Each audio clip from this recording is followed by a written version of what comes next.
welcome to About That. I'm Carl Mayer here in the offices of Involved Media in New York City. I'm joined today by Michael Dobson, our Global Chief Digital Officer. Michael heads up a team of thought leaders for the industry, and he's going to help make sense of our topic for the day, which is advertising cookies and specifically some changes that Google recently announced. Michael, welcome to About That. Thank you. Thanks for having me. I think at this point, everybody kind of has an idea of what advertising cookies are, how they work, their purpose. But just to level set, can you give a quick explanation? Yeah, absolutely. So everything you do online, from website, applications you use, things you're looking at, things you're buying, all of that is building up as data based off of first-party cookies is really what it's referenced as.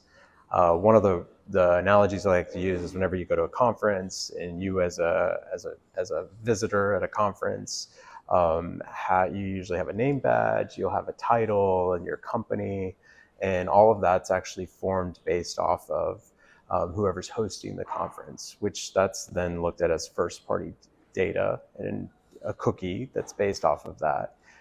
As you go around to the conference, you go to different vendors, you go to different meetings, then it builds out for potentially third-party data as well that builds off of your cookies as well. So all of that's really forming and showing as a consumer or a user who you are and what you're doing online if you were to put that in the same context as websites and applications. And as useful as the cookies are, still in 2020, Google decided they were going to phase them out. Why was that? Ultimately, it comes down to data privacy and compliance. As we've seen globally, in other countries where things have become very restricted or potentially were never allowed.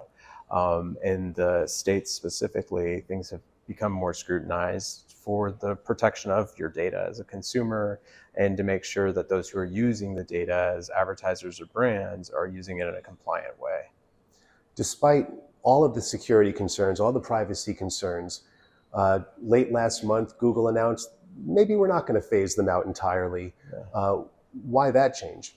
Yeah, so the deprecation of cookies, years ago, 2020, there was a lot of different platforms, Google being one, that had to really assess how are we using this data moving forward, how are we going to restrict things, and the deprecation of that, as you mentioned, has been pulled back, and they're no longer saying, well, we're not going to deprecate them, but we're not going to necessarily provide them fully. So Google has, their Google Privacy Sandbox initiatives.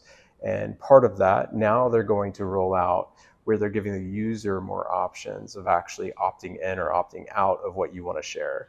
So you as a consumer can say, I want to share these 3 things, but these other 5 things I don't potentially. Now the breakout of that is to be determined still and how it's actually going to be. So the 5 example is just an example, but you'll be able to control those variables of what you want to share within your behaviors that are really your cookies that are being passed along as data. If users have the ability to decide what they're going to share, if they're going to share at all, presumably that means less information for advertisers. How can they work around that? Yeah, so the nice part that this has taken so long is that it's given brands and agencies the ability to build things out over time. So for the last several years, many brands and agencies and those who need the data have been collecting first-party data to make sure that they're maximizing that, finding relationships with third-party data providers that make sense for their business, where you may be a CPG brand, but you don't necessarily get first-party data, but you get consumer, credit card information and purchase behavior to be able to actually, utilize that to your benefit. With those things in mind, brands have been able to prepare in that way, as well as to look at performance whenever it's more performance driven of what is actually being impacted when you cut back on that data use. So when Meta rolled out, their compliance and a lot of their data that was being restricted, you were able to then see what was the drop off before to what it is now, if it was a 20% delta or if it was more or less. The advertisers aren't advertising just because they want to advertise and they think it's fun. It's they want sales, and sales become more challenging if the trust isn't fully there between the brand and the consumer.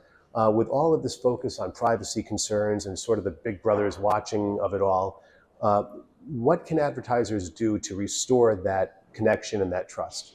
Yeah, I think that knowledge and compliance is huge, right? So making sure that as a brand, you're actually being compliant and meeting those expectations, and sharing with the consumer what you are or aren't sharing or aren't utilizing as their data, and sharing, and passing that through. How are you utilizing the data about me as a consumer to reach me with the right relevant messages? That would be, fair if I want to get relevant messages.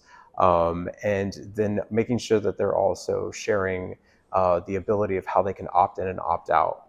It's not only on Google necessarily, but also for brands to be able to give a selection process similar to what Google is laying out, of how often do you want communications? What do you want communications on?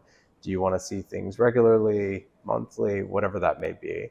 So I think it's really building that relationship and the ability of making sure that the consumer understands where they have control, and it helps build the trust over time. Now, this is, even for the digital space, which is always changing, this is a very quickly, rapidly changing area.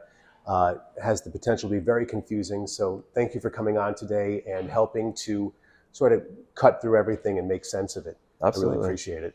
Thank you. And if you'd like to learn more about Michael's POV on this topic, you can click the link that accompanies this video. Michael, thanks again for being here on About That, and thank you. We'll see you next time.